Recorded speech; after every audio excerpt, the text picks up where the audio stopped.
Asmara memang aneh. Secara tak terduga pangeran yang menjadi putra mahkota jatuh sakit. Sudah banyak tabib yang didatangkan untuk memeriksa dan mengobati, tapi tak seorang pun mampu menyembuhkannya. Akhirnya raja mengadakan sayembara. Sayembara boleh diikuti oleh rakyat dari semua lapisan. Tidak terkecuali oleh para penduduk negeri tetangga. Sayembara yang menyediakan hadiah menggiurkan itu dalam waktu beberapa hari berhasil menyerap ratusan peserta. Namun tak satu pun dari mereka berhasil mengobati penyakit sang pangeran. Akhirnya sebagai sahabat dekat, Abu Nawas menawarkan jasa baik untuk menolong sang putra mahkota. Baginda Harun al-Rasyid menerima usul itu dengan penuh harap. Abu Nawas sadar bahwa dirinya bukan tabib. Dari itu ia tidak membawa peralatan apa-apa. Para tabib yang ada di istana tercengang melihat Abu Nawas yang datang tanpa peralatan yang mungkin diperlukan. Mereka berpikir mungkinkah orang macam Abu Nawas ini bisa mengobati penyakit sang pangeran. Sedangkan para tabib terkenal dengan peralatan yang lengkap saja tidak sanggup. Bahkan penyakitnya tidak terlacak. Abu Nawas merasa bahwa seluruh perhatian tertuju padanya. Namun Abu Nawas tidak begitu memperdulikannya. Abu Nawas dipersilahkan memasuki kamar pangeran yang sedang terbaring. Ia menghampiri sang pangeran dan duduk di sisinya. Setelah Abu Nawas dan sang pangeran saling pandang beberapa saat, Abu Nawas berkata, "Saya membutuhkan seorang tua yang di masa mudanya sering mengembara ke pelosok negeri." Orang tua yang diinginkan Abu Nawas didatangkan. Sebutkan satu persatu nama-nama desa di daerah selatan, perintah Abu Nawas kepada orang tua itu. Ketika orang tua itu menyebutkan nama-nama desa bagian selatan, Abu Nawas menempelkan telinganya ke dada sang pangeran.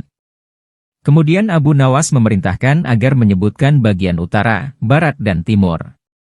Setelah semua bagian negeri disebutkan, Abu Nawas mohon agar diizinkan mengunjungi sebuah desa di sebelah utara. Raja merasa heran. "Engkau kuundang ke sini bukan untuk bertamasya." "Hamba tidak bermaksud berlibur yang mulia," kata Abu Nawas. "Tetapi aku belum paham," kata raja. "Maafkan hamba, Paduka yang mulia. Kurang bijaksana rasanya bila hamba jelaskan sekarang," kata Abu Nawas. Abu Nawas pergi selama 2 hari. Sekembali dari desa itu Abu Nawas menemui sang pangeran dan membisikkan sesuatu kemudian menempelkan telinganya ke dada sang pangeran.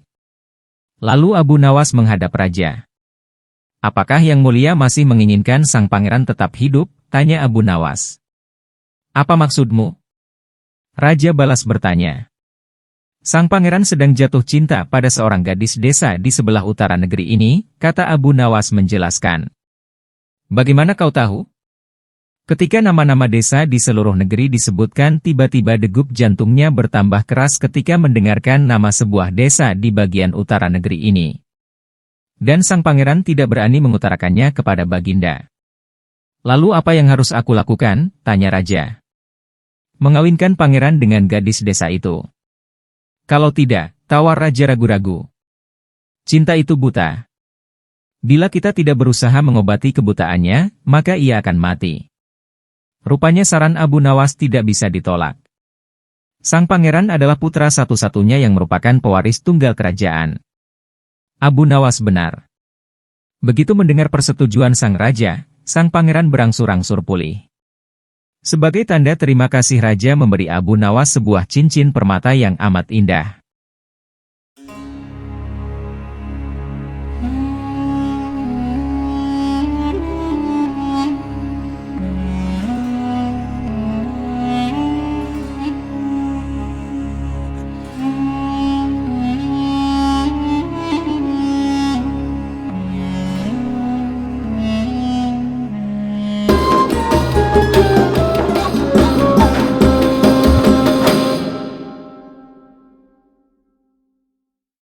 Cara memilih jalan.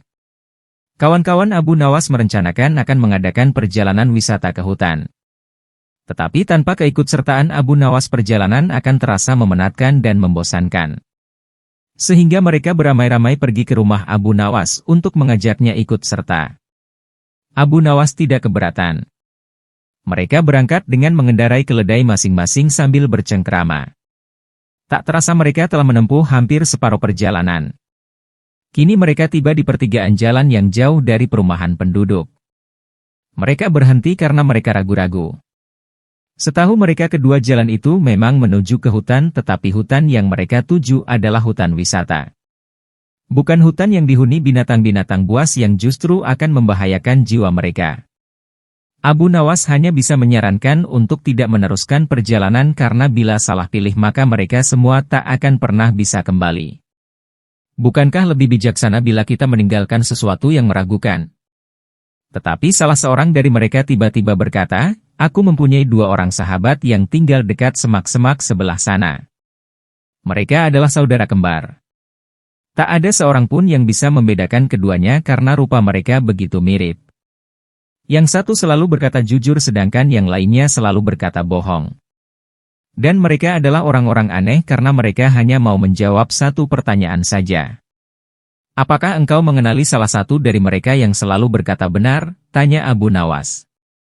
"Tidak," jawab kawan Abu Nawas singkat. "Baiklah kalau begitu kita beristirahat sejenak," usul Abu Nawas. Abu Nawas makan daging dengan madu bersama kawan-kawannya. Seusai makan mereka berangkat menuju ke rumah yang dihuni 2 orang kembar bersaudara.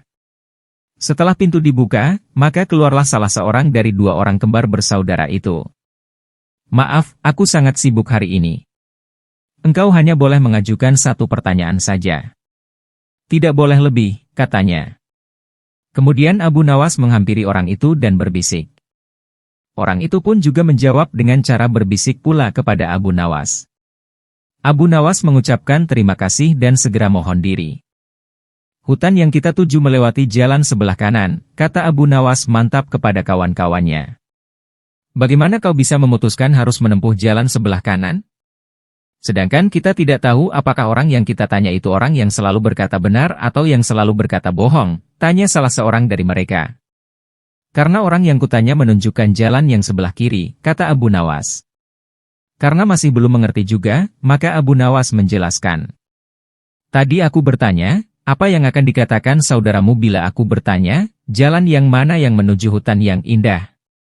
Bila jalan yang benar itu sebelah kanan, dan bila orang itu kebetulan yang selalu berkata benar, maka ia akan menjawab, jalan sebelah kiri, karena ia tahu saudara kembarnya akan mengatakan jalan sebelah kiri, sebab saudara kembarnya selalu berbohong. Bila orang itu kebetulan yang selalu berkata bohong, maka ia akan menjawab, jalan sebelah kiri, karena ia tahu saudara kembarnya akan mengatakan jalan sebelah kiri, sebab saudara kembarnya selalu berkata benar."